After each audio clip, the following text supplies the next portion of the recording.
Welcome to bird media. నేను మీ పవన్ కృష్ణమూర్తి.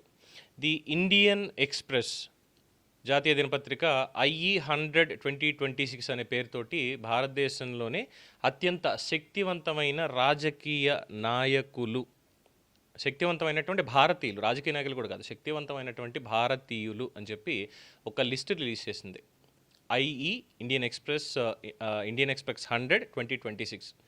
దీంట్లో 13వ స్థానంలో తెలుగు రాష్ట్రాల నుంచి ముఖ్యమంత్రి నారా చంద్రబాబు నాయుడు గారి పేరు, 25వ స్థానంతో రేవంత్ రెడ్డి గారు, 68వ స్థానంతో పవన్ కళ్యాణ్ గారు, 90వ స్థానంతో కేంద్ర మంత్రి రామ్మోహన్ నాయుడు. ఈ నలుగురికి ఇందులో చోటు లభించింది. ఇక బీఆర్ఎస్ వైఎస్ఆర్సీపీ అగ్రనాయకత్వానికి కానీ మిగతా వాళ్ళకి కానీ ఎటువంటి ప్లేసు కూడా ఇందులో దొరకలేదు.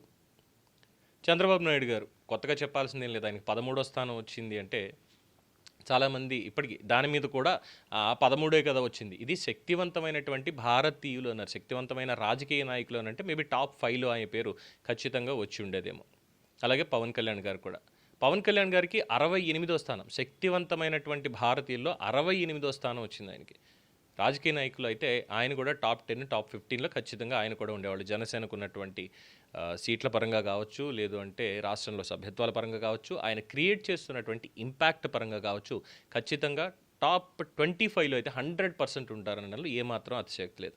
ఇక కేంద్ర మంత్రి రామ్మోహన్ నాయుడు ఏవియేషన్ మినిస్టర్గా సంస్కరణలు తీసుకొస్తూ ఎంతమంది ఏ విధంగా అటాక్ చేస్తున్నా సరే మౌనంగా చిరునవ్వుతో ఫ్యాక్ట్ చెక్ చేసుకుని ప్రతి దానికి సరైనటువంటి సమాధానాలు ఇస్తూ ముందుకెళ్తున్నారు. సో తెలుగు రాష్ట్రాల నుంచి యువ నాయకత్వానికి కూడా భారతదేశంలో శక్తివంతమైనటువంటి భారతీయులు అనే దాంట్లో లభించడం చాలా ఆనందకరమైనటువంటి విషయం అని చెప్పి చాలామంది వ్యాఖ్యానిస్తున్నారు. అట్ ద సేమ్ టైం ఇక రేవంత్ రెడ్డి గారి కాంగ్రెస్ పార్టీ పాలన, కాంగ్రెస్ ముద్ర బలంగా ఉండింది. అట్ ద సేమ్ టైం అధిష్టానానికి చెప్పకుండా ఆయన ఏ నిర్ణయాలు తీసుకోవడానికి కూడా లేనటువంటి పరిస్థితి. ఇంకో పక్కన ముఖ్యమంత్రి మార్పు అంటూ సొంత పార్టీలోనే కుంపట్లు పెట్టేటువంటి వాళ్ళు కొంతమంది, ఇన్ని వ్యతిరేకతలు. ఇంకో పక్కన బీఆర్ఎస్ చేస్తున్నటువంటి ప్రచారాలు, హైడ్రా 90% మంచి 10% వికటించినటువంటి కొన్ని పరిస్థితులు.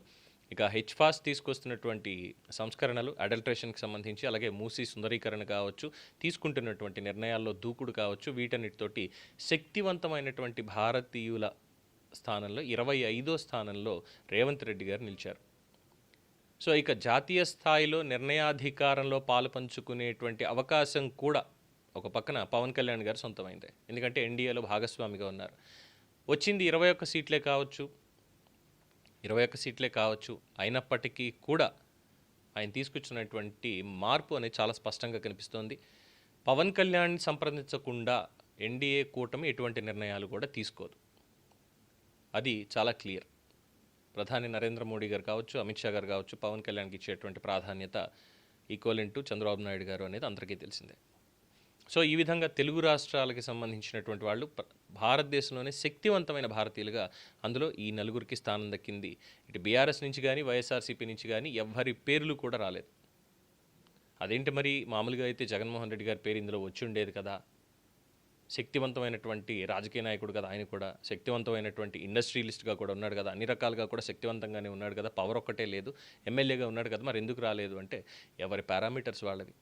నిర్ణయాధికారం కానీ లేదంటే ఇన్ఫ్లుయెన్స్ చేయగలిగేటువంటిది, ఏదో ఇక్కడ తప్పుడు ప్రచారాలు ఇవన్నీ కాదు, ఇన్ఫ్లుయెన్స్ చేయగలిగేటువంటిది దేశవ్యాప్తంగా ఆ స్థాయిలో జగన్మోహన్ రెడ్డి గారు లేరు. అలాగే ఇక్కడ కేసీఆర్ పూర్తిగా ఫామ్ హౌస్కే పరిమితం అయిపోయారు. మరి ఆ గృహ నిర్బంధం ఆయనంతటా ఆయన విధించుకున్నారా, లేదంటే కుటుంబ సభ్యులే గృహ నిర్బంధానికి ఆయన గురి చేస్తున్నారా, అసెంబ్లీకి కూడా రాకుండా అంటూ కేటీఆర్ ఉద్దేశించి రేవంత్ రెడ్డి చేసినటువంటి వ్యాఖ్యలు కూడా సంచలనం అవుతున్నాయి.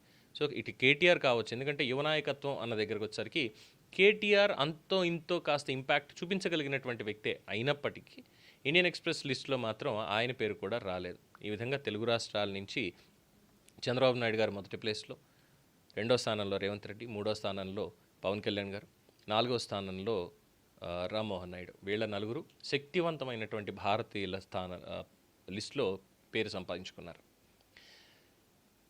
ఇక వైసీపీ వాళ్ళు మొదలుపెట్టేశారు, చూసారా లోకేష్కి అందులో ప్లేస్ లేదు అని.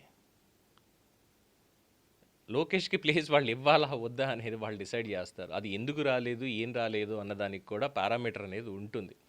ఎందుకంటే లోకేష్కి భారతదేశంలో శక్తివంతమైనటువంటి భారతీయుల్లో లిస్ట్ వస్తుందో లేదో కానీ ఆయన 2019లోనే 2019లో మినిస్టర్గా ఉన్నప్పుడు ఆయనకి Asia top influenced people top 100 ఏషియాలోనే, అందులో నారా లోకేష్కి ప్లేస్ వచ్చింది. సో ఆయన ఏం తక్కువ కాదు. కానీ జగన్మోహన్ రెడ్డి గారికి మాత్రం ప్రపంచంలో ఏ లిస్టులోనూ కూడా పేరు రాలేదు. కేవలం టాప్ 10 ముఖ్యమంత్రులు అన్న దాంట్లో ఒకసారి 2 సార్లు వచ్చినట్టుగా ఉంది తప్ప ఇంకెప్పుడు కూడా రాలేదు. సో ఇప్పుడు దాని మీద అనవసరంగా చర్చ అనవసరం.